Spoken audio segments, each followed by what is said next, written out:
ಸುಮಾರು 21 ಕೋಟಿ ಖರ್ಚು ಮಾಡಿ ಬಹುಶಃ ಇದು ಬರೀ ಯಾವುದೋ ಸಮಾರಂಭಗಳನ್ನು ಮಾಡೋದಕ್ಕಷ್ಟೇ ಅಲ್ಲ, ಅಂಬೇಡ್ಕರ್ ಚಿಂತನೆಗಳನ್ನ ಈ ಒಂದು ಸಭಾಭವನದಲ್ಲಿ ಮುಂದಿನ ಪೀಳಿಗೆಯವರಿಗೆ ತಿಳಿಸ್ತಕ್ಕಂಥ ರೀತಿಯಲ್ಲಿ ಅತ್ಯಂತ ಆಧುನಿಕವಾಗಿ ಅವರು ಮಾಡಿದ್ದಾರೆ.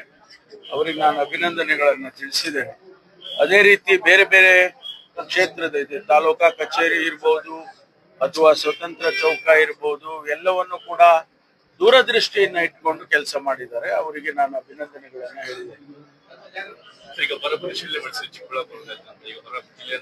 ಈಗಾಗಲೇ ನಾನು 102 ತಾಲೂಕುಗಳಿಗೆ ಗ್ರೌಂಡ್ ಟ್ರೂತಿಂಗ್ ಮಾಡಬೇಕು ಅಂತ ಆದೇಶ ಮಾಡಿದ್ದೀನಿ. ಒಂದೆರಡು ದಿವಸದಲ್ಲಿ ಅವುಗಳು ನನಗೆ ವರದಿ ಬರ್ತವೆ. ಬಂದ ನಂತರ ನಾವು ಬರಪೀಡಿತ ಪ್ರದೇಶ ಅಂತ ಹೇಳಿ ಆ ತಾಲೂಕುಗಳು ಯಾವ್ಯಾವ ತಾಲೂಕಿನಲ್ಲಿ ಗ್ರೌಂಡ್ ಟ್ರೂತಿಂಗ್ ಅಲ್ಲಿ ಬಂದಿರುತ್ತೆ, ಆ ಪ್ಯಾರಾಮೀಟರ್ಸ್ಗೆ ಫಿಟ್ ಇನ್ ಆಗಿರ್ತಾರೆ, ಅವುಗಳನ್ನ ನಾವು ಬರಪೀಡಿತ ಪ್ರದೇಶ ಅಂತ ಹೇಳಿ ಘೋಷಣೆ ಮಾಡ್ತೀವಿ.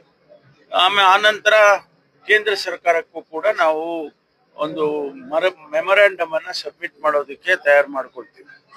ಸಾಕಷ್ಟು ಸಮಸ್ಯೆಗಳಿದ್ರು ಕೂಡ ಬಿಜೆಪಿ ಅವರೀಗ ಒಂದು ಪ್ರತಿಭಟನೆ ಮಾಡ್ತಾ ಇದ್ದಾರೆ, ಜೊತೆಗೆ ಒಂದು ಪಾದಯಾತ್ರೆ ಮಾಡಲು ಮುಂದಾಗ್ತಾ ಇದ್ದಾರೆ ಸರ್. ನೋಡಿ, ನಾವು ಪರಿಯಾಗಿ ಅವರನ್ನ ಕೇಳ್ಕೊಂಡಿದ್ದೇವೆ. ಸದನದಲ್ಲಿ ನೀವು ಪ್ರತಿಭಟನೆ ಮಾಡೋದು ನಿಮ್ಮ ಹಕ್ಕು, ತಪ್ಪಿಲ್ಲ.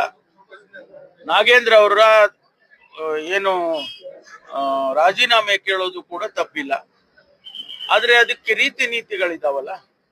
ಸದನದಲ್ಲಿ ನೀವು ಹೊರಗಡೆ ನಾವ್ ಏನ್ ಬೇಕಾದ್ರೂ ಬೀದಿಯಲ್ಲಿ ಮಾತಾಡಬಹುದು, ಅಲ್ಲಿ ಸದನದಲ್ಲಿ ನಿಯಮಗಳಿದಾವೆ. ನಾವು ಅವ್ರಿಗೆ ಏನ್ ಕೇಳಿದ್ದೇವೆ, ನೀವು ಪ್ರಶ್ನೆಗಳನ್ನ ಕೇಳಿ. ಹೌದು, ಯಾವ ಕಾರಣಕ್ಕೆ ನಾಗೇಂದ್ರ ರಾಜೀನಾಮೆ ಕೊಡ್ಬೇಕು ಅನ್ನೋದನ್ನ ಹೇಳಿ. ನಾವು ಅದಕ್ಕೆ ಉತ್ತರ ಕೊಟ್ಟು ಸಮರ್ಥನೆ ಮಾಡ್ಕೊಳ್ತೇವೆ. ನಮ್ಮ ಹತ್ರ ನಮ್ಗೆ ಸಮರ್ಥನೆ ಆಗ್ಲಿಲ್ಲ ಅಂತ ಹೇಳಿದ್ರೆ ಅದು ಬೇರೆ ವಿಚಾರ.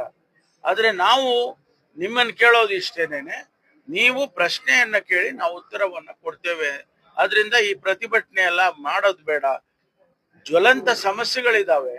ರಾಜ್ಯದಲ್ಲಿ ಇವತ್ತು ಬರ ಇದೆ, ಇಡೀ ರಾಜ್ಯದಲ್ಲಿ ಬರ ಇದೆ. ಅದಕ್ಕೆ ನಾವು ಗಮನ ಹರಿಸ್ಬೇಕು.